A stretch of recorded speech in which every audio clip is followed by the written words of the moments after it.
नमस्कार साथियों, स्वागत है आप सभी का विद्या प्रेमी में। आज है 23 अगस्त, यानी कि आज संडे है। आज के दिन हम लोग पिछले 6 दिनों में यानी कि मंडे से लेके सैटरडे तक जो हमने पढ़ा, उसका एमसीक्यू फॉर्मेट में रिवीजन करेंगे।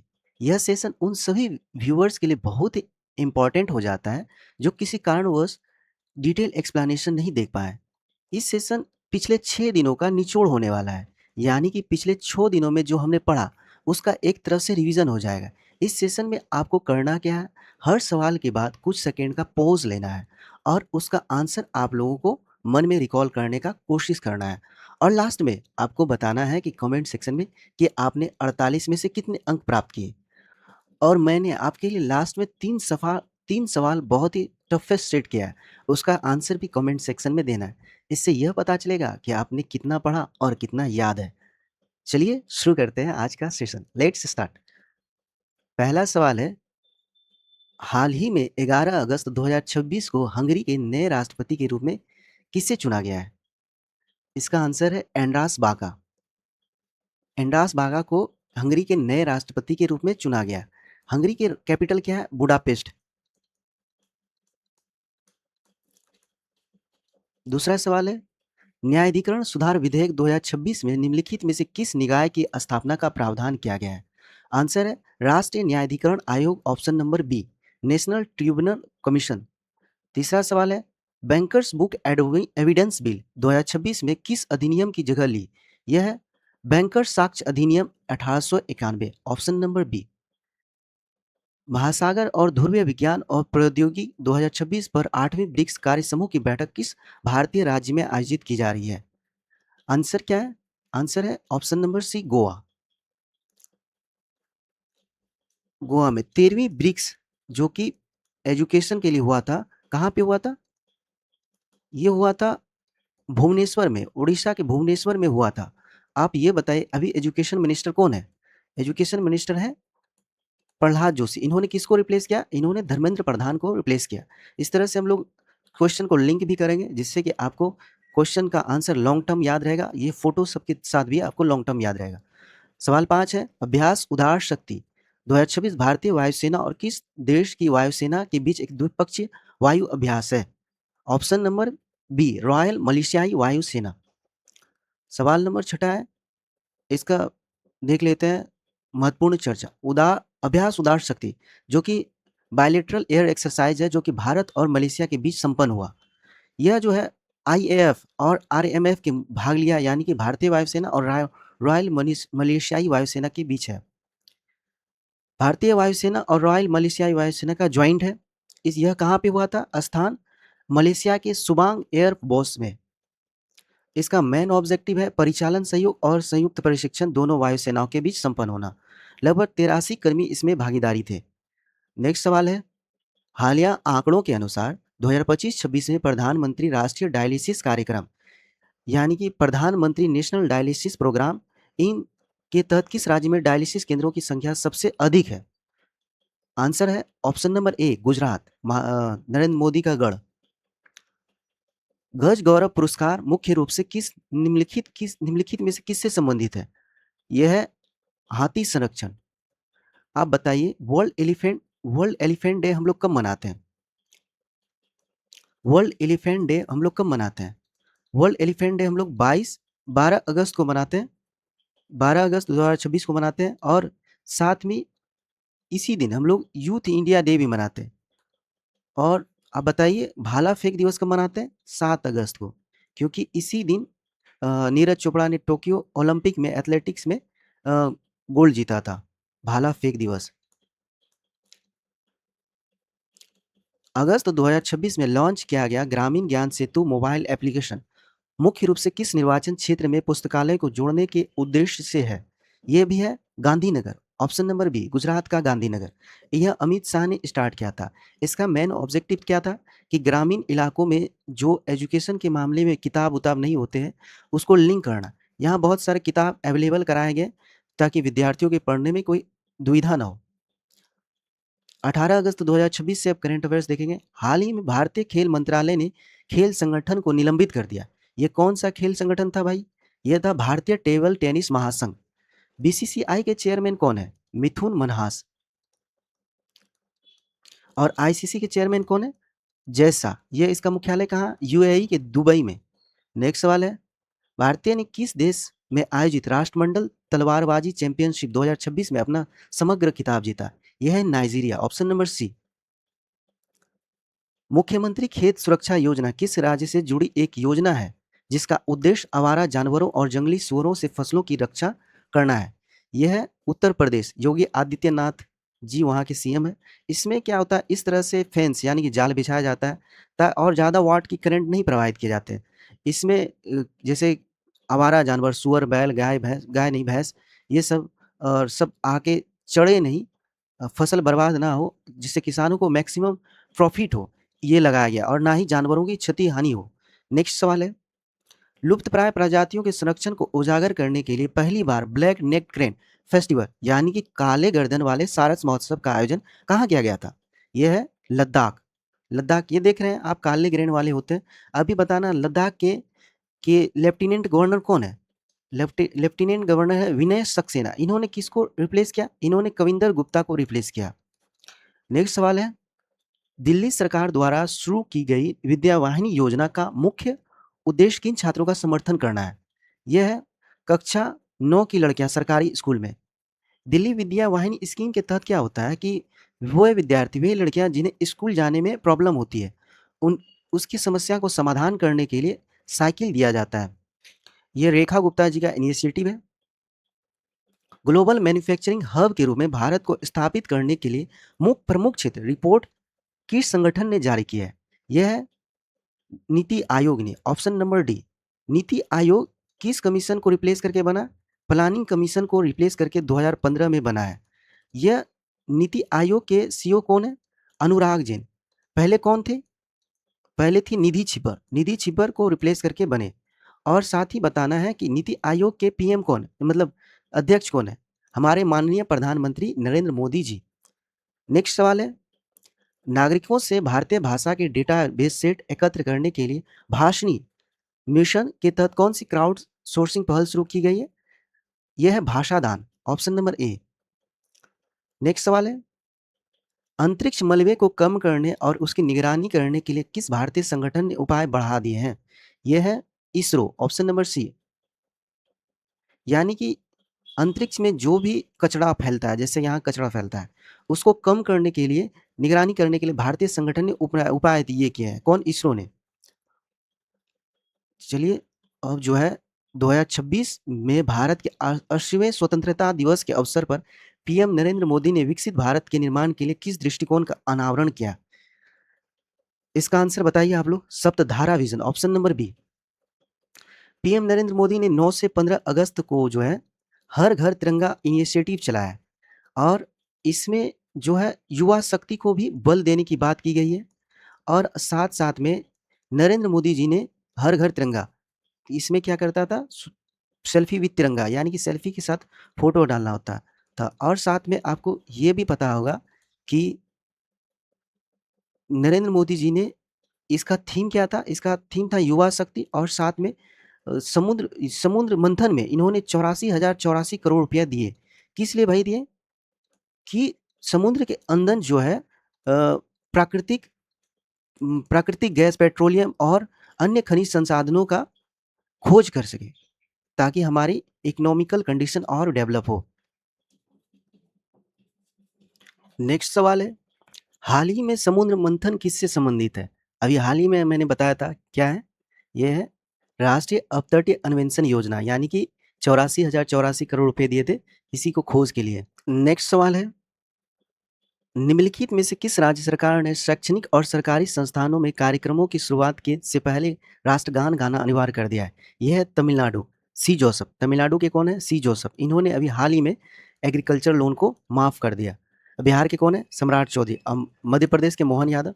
पश्चिम बंगाल के शुभेंदु अधिकारी। सबके सीएम मैंने बता दिया।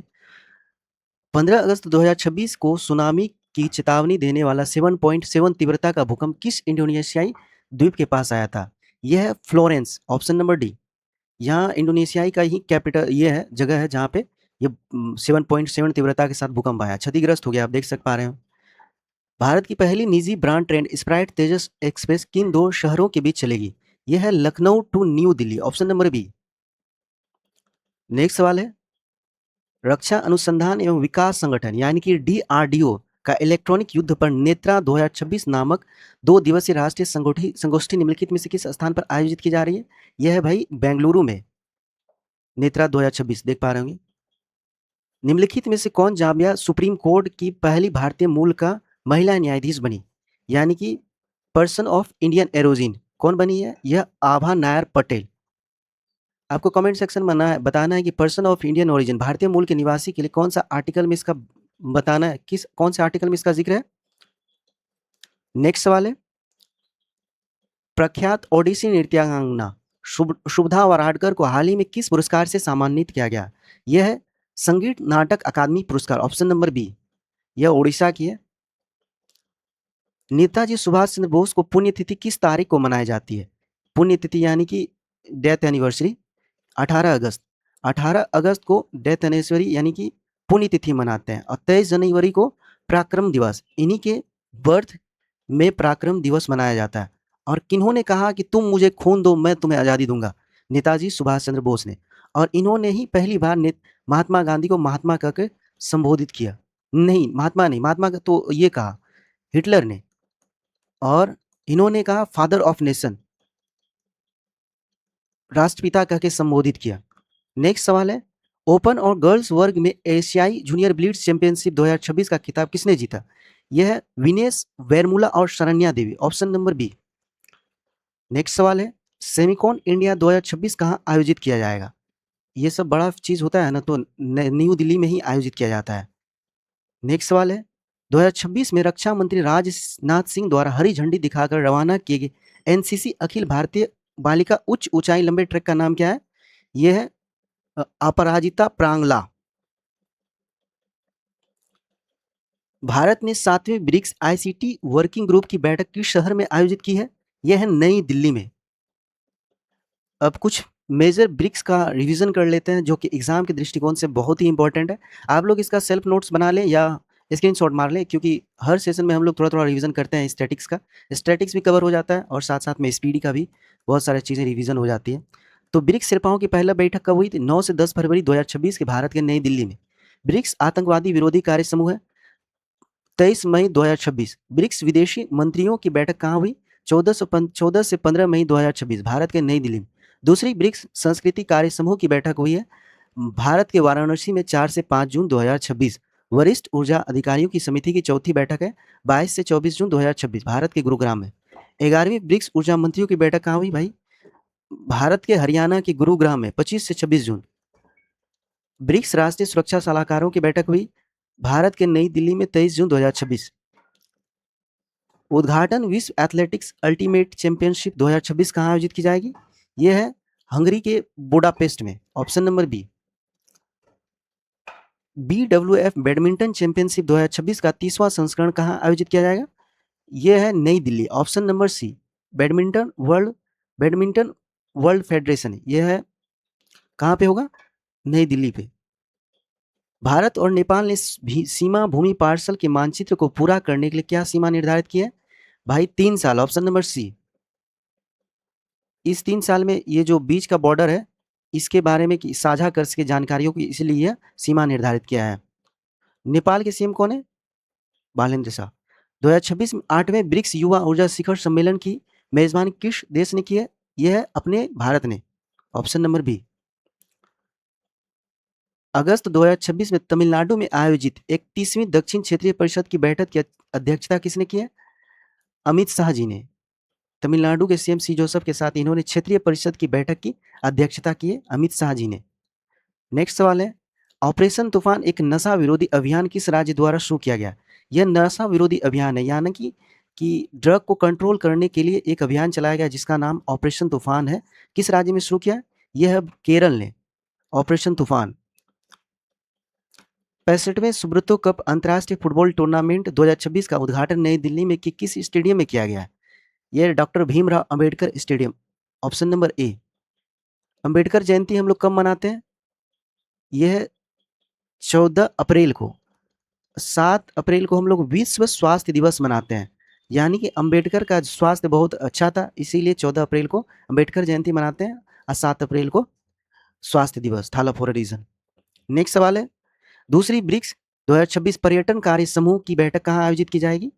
ये होगा जयपुर, राजस्थान के जयपुर में ब्रिक्स टूरिज्म मिनिस्टर मीटिंग होगा। पिंक सिटी किसे कहते हैं? जयपुर को। हाल ही में रूसी राष्ट्रपति व्लादिमीर पुतिन द्वारा दौरा किया गया इद्रून द्वीप किस विवादित द्वीप का समूह का हिस्सा है? यह है कुरिल द्वीप, ऑप्शन नंबर डी। भारत के 5वें कोस्ट गार्ड ग्लोब समिट 2027 की मेजबानी किस शहर में करेगा? ये नई दिल्ली में करेगा। ग्लोब समिट सीजीसीएस का मीटिंग का बैठक मेजबानी नई दिल्ली में करेगा। मुश्क बुदजी एक जीआई टैग वाली सुगंधित चावल की किस्म है, किस क्षेत्र की मूल निवासी है ये भाई? ये मुश्क मुदजी जो है कश्मीर है, ऑप्शन नंबर ए। यानी कि ये बहुत गोलाकार और पल जैसी चावल होती है। इसका अभी कश्मीर में होता है, इसका अभी प्राइस सस्ता ही है, जिसके कारण इसको बहुत स्ट्रगल होता है। इसका जो स्मेल है बहुत अच्छा स्मेल करता है ये, क्या इस फ्रेगनेंस बहुत अच्छा है इनका। नेक्स्ट सवाल है, महिलाओं के बीच एआई साक्षरता और डिजिटल सशक्तिकरण को बढ़ावा देने के लिए किस संगठन ने यशोदा एआई पहल शुरू की है? यह है राष्ट्रीय महिला आयोग, ऑप्शन नंबर डी। विजय किशोर राहटकर, ये राष्ट्रीय महिला आयोग के अध्यक्ष है विजय किशोर राहटकर। नेक्स्ट सवाल है, किस राज्य ने हाल ही में सर्पदर्श यानी कि स्नेक बाइट अधिसूची बीमारी बना दिया है? Maharashtra, option number B. Maharashtra ने फेक पनीर, एनालॉग पनीर को भी बैन किया और एंटी कन्वर्जन लॉ भी इन्होंने लागू किया, यानी कि स्नेक बाइट को नोटिफेबल डिजीज घोषित किया गया।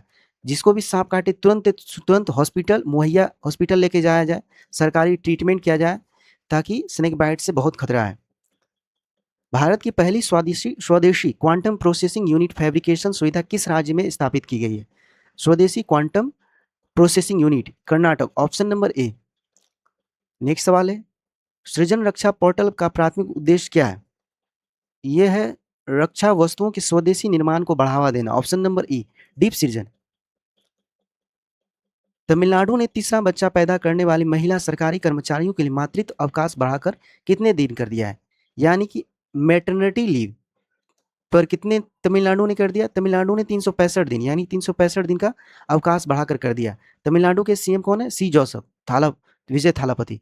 इन्होंने एग्रीकल्चर लोन और ये मैटरनिटी लीव, ये सारी स्कीमें ला रही है। और वहाँ पे ये था कि हर बच्चे को ना, हर लड़की को एक 10 भरी का गोल्डन रिंग दिया जाएगा। दूरदर्शन के महानिदेशक के रूप में किसे नियुक्त किया गया? ये क्वेश्चन वेरी वेरी इंपॉर्टेंट है, याद कर ले। इसका आंसर है Reena Sonewala Kauli, option number A. Doordarshan के महानिदेशक के रूप में इन्होंने ये किया। भारतीय मूल का कौन सा व्यक्ति दुनिया का सबसे कम उम्र का चार्टर्ड अकाउंटेंट बन गया? इसका ऑप्शन है लक्षण मैपन, ऑप्शन नंबर डी। यह सबसे कम उम्र का ये बना, ये 15.5 साल 15 ईयर्स 120 दिन, यानी कि 15.5 साल में चार्टर्ड अकाउंट बन गया, जो टफेस्ट एग्जाम होता है। ओणम किस राज्य का एक प्रसिद्ध त्यौहार है जिसे हाल ही में 2026 में मनाया गया? यह है केरल, ऑप्शन नंबर ए। ओणम फेस्टिवल जो है केरल में मनाया जाता है। यह जैसे कि फसल कटाई हो, इसमें एक देवता की पूजा किया जाता है, जो कि समृद्ध और एकता परंपरा का पर्व है। अब हम लोग टेस्ट देखते हैं। टेस्ट में आपके लिए 3 सवाल हैं, जो कि मैंने बहुत ही महत्वपूर्ण 3 सवाल सेट किए हैं। देखते हैं आप लोगों को कितना याद है और कितना आप लोगों ने इस सेशन से गेन किया है। इसका आंसर आप लोगों को कमेंट सेक्शन में बताना, और साथ-साथ में बताना कि आपने 48 में से कितने नंबर पाए। चलिए देखते हैं। पहला सवाल है, भारत के 80वें स्वतंत्रता दिवस के अवसर पर पीएम नरेंद्र मोदी ने विकसित भारत के निर्माण के लिए किस दृष्टिकोण का अनावरण किया भाई? इसका आंसर कमेंट सेक्शन में बताना। नेक्स्ट सवाल है, दूरदर्शन के महानिदेशक के रूप में किसे नियुक्त किया गया? मुश्क बुदजी एक जीआई टैग वाली सुगंधित चावल किस्म का किस क्षेत्र का मूल निवासी है? आंसर बताना कश्मीर, सिक्किम, भोपाल और भुवनेश्वर। ऑप्शन नंबर, ये सवाल फिर से आप देख लें। ठीक, ये भी मुश्क बुदजी वाला भी आपको कमेंट सेक्शन में सबका आंसर देना है, तीनों क्वेश्चन का। देखते हैं तीनों सवाल में तीनों का आंसर कौन देता, और 48 में से 48 या 45 किसका आता है?